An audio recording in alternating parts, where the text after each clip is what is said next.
the one that I remember the most, I may have seen something before, but it would be, I think it was Nightmare on Elm Street Part Two. And Funny, that's gonna be mine too. is it? It's interesting. So I didn't see one, but I saw two. I was at a babysitter's house. I spent the night. My parents were out of town, and so I saw that, and it just uh, definitely it just landed so well with me. I think it's just something about a Freddy and that the visual of him, the glove, without a doubt, made an imprint. It just stuck with me, and I remember I had, subsequently I had I created my own Freddy glove with. I lived out east, so we had, winter gloves, and I Paper stuck clips. I stuck remember paper that. clips on the end, and I wrapped tape around the end and brought it to school, and probably got it taken away. So um, yeah, Um, Nightmare on Elm I, Street Part Two.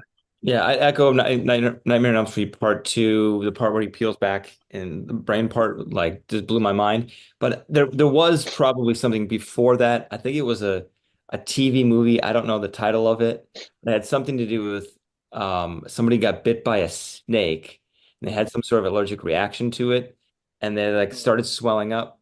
And I remember that. I remember trying to go to bed that night feeling like my neck was closing in and I couldn't breathe. I don't know the name of the movie. It was a terrible made for TV movie, probably back in the early to mid 80s. Um, but I have vivid memories of having my sleep disturbed for many days after watching that. You've got the body, I've got the brain. Is Brain, yes. this what his line was?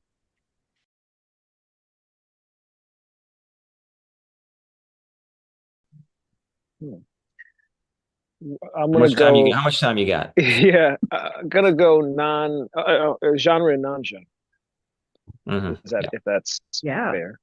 Um, Park Chan-wook has been a fan. We've been fans for forever, so certainly him. Um, Soderbergh. Steven Soderbergh has been a huge influence as well. Ari Aster, who's currently working and making waves. Um, Michael Sarnowski, if I said that correctly, he did Pig and A Quiet Place, the most recent A Quiet Place. Yeah. Jeremy I think Saulnier. he's definitely him. A huge fan. Um, And I'll say, I'll throw in the GOAT, Steven Spielberg. Steven Spielberg does a movie up. I'm watching it. Absolutely. Um, I think that's. I mean, obviously, um, if anytime Sam is supposed to be making a new film, and that's exciting, and he's for us an icon and frankly an idol, and frankly, and we're glad to say now like a producing partner, friend, and a mentor. So anything that Sam does, we're excited about. Um, We also love when non-horror filmmakers take on horror movies. Hmm. We tend to see that as like a great chance to find something unique and interesting. So anytime, mhm. somebody that doesn't normally work in the horror genre is announced to be making one, we're always really interested in checking that out.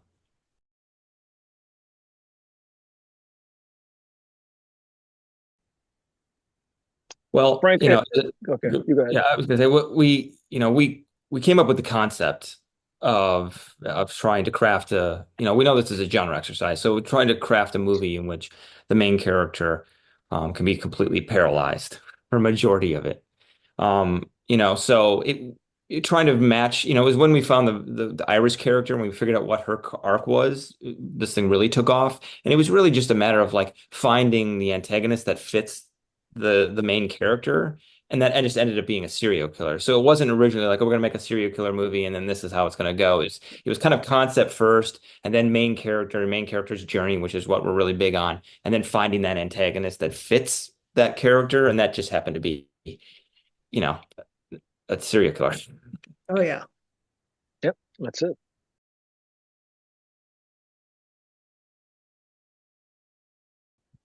Um, a few. The one of the big influences was the original Vanishing. I think it was called Sporlus, 87, 88, something like that. European film. That was a huge influence for the Richard character. We just found Mm. that version of a killer really intriguing and frightening and very real. Um, in general, the films of Brian De Palma was a big inspiration. The films of Hitchcock, a big inspiration. People that The way they reminisced. built out the way they built out their suspense sequences. Mhm. We did a lot of research on just kind of like Yeah, how they build those yeah. out. It wasn't like a specific De Palma film or a specific Hitchcock film, but they're one of the few filmmakers that made a career out of thrillers in the thriller space and just basically stayed there for most of their career. Um, and then, it's interesting. A lot of people saw the film and they kept saying it reminded them of The Room. And I think it was probably because it was very grounded. The violence was shocking when it happened. The set pieces were just so well executed. So any comparison, anything that Sony does is a compliment. So I would say those are probably the biggest influences on uh, on our film.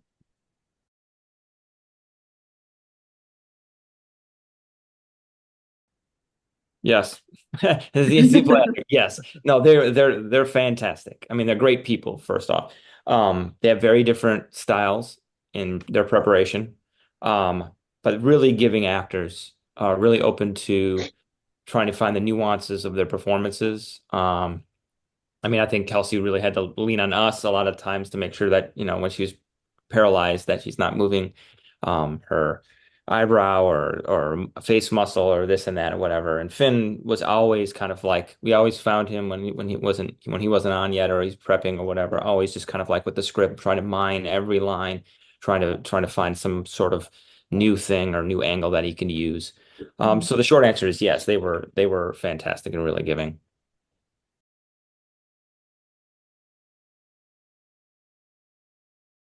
I think the only thing, we've never done a film that took place that where the majority of it took place outdoors. So we've done films that have been outdoors. We've been in the woods before for our 50 States of Fright episode. We were in the woods at night on that, but that was a 5 day shoot. And the idea and that was at night. So you're not having to worry about matching shadows or cloud cover or sunlight. In some ways, it was easier.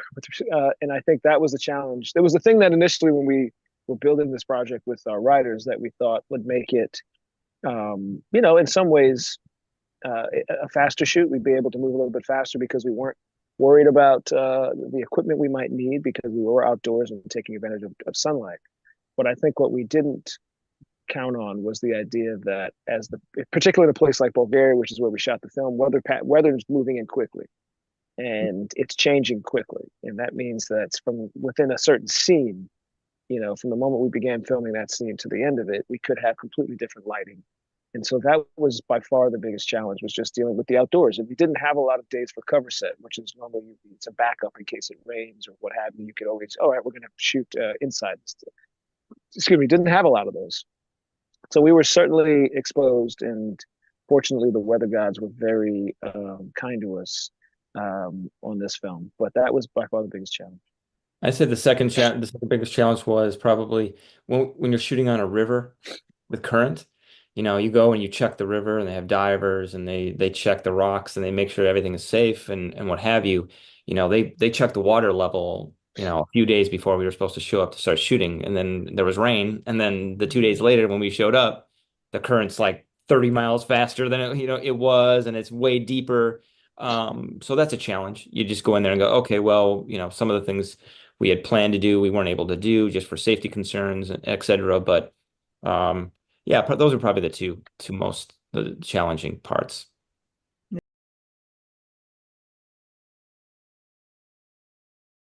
My five are in no particular order. I'm going to say Evil Dead and Evil Dead 2 at the same time because they are, in my mind, they've melded into one film. The reason why those films or that film was the inventiveness. I had never seen anything like it when we first saw it. It just blew our minds. It had a DIY quality, but that almost made it more scary, more frightening. Um, yeah, the way he used the camera and the tone of it all, we'd never seen anything like it before, and it was also incredibly disturbing, bloody, and just clever. So, that'll be the first one. Again, no particular order. The second one is Candyman by Bernard Rose.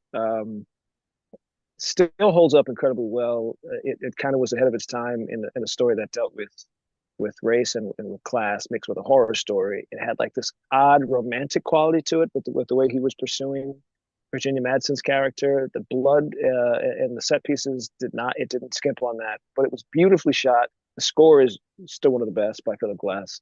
So so Candyman. The next would be Deep Red by Dario Argento. I had seen that at a screening. A friend of mine is a big Argento fan, and that was the one that for me just I didn't understand the way he was able to get away with his films don't always adhere to logic or the way that the real world works. And it was the first time that he'd put stuff in there that just kept me on edge. It unnerved me, and it was just a really great experience, especially to see on a big screen. The next one would be Hereditary by Ari Aster. That had images that just had my jaw on the floor, but also the performances and the writing were stellar. Like it could have worked as a brilliant domestic family drama, but it also then included some incredibly bizarre and disturbing images and a cult story that kept you guessing to the end. So the way he was able to blend those two things together, I still don't know how he was able to do it, but it was brilliant. And then the last one, I'll say, I mean, it can be any number of things, but I'll just go with something that really shocked me when I first saw it. And that was the original, the first Paranormal Activity. And that film really opened up our eyes as to what you could do with very little. And also the idea that what you can't see is always scarier than what you can see. And, setting a horror story in a home that felt like a home that you lived in with noises that you always hear at night when you're laying in bed, that really, it really, as an audience, we loved it, but as filmmakers, it taught us so much. Yeah, those are my five. So for my five, I'll go with Silence of the Lambs. It's a perfect film, in my opinion. I'll leave it at that. Yeah. I will do Evil Dead 2, much for the same reasons that Brian said. The frantic camera work had nothing that I had ever seen before. Now people try to mimic that all the time, but before Sam did that, it just didn't exist. Third is Alien, because it's the best Alien movie. No argument there. Argument. And no argument there.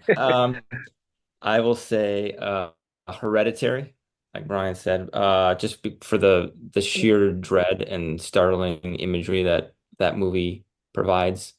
And then I would say I have three here that I'm just trying to figure out. I'll just go with The Exorcist because it's the GOAT. I don't know. I'll do that. I also had Nightmare on Elm Street in here, and then The Shining, and then also Paranormal Activity, like Brian had in here as my extra one. Can't go wrong. Can't go wrong. Can't go wrong with any of those. But yeah, that would be my five.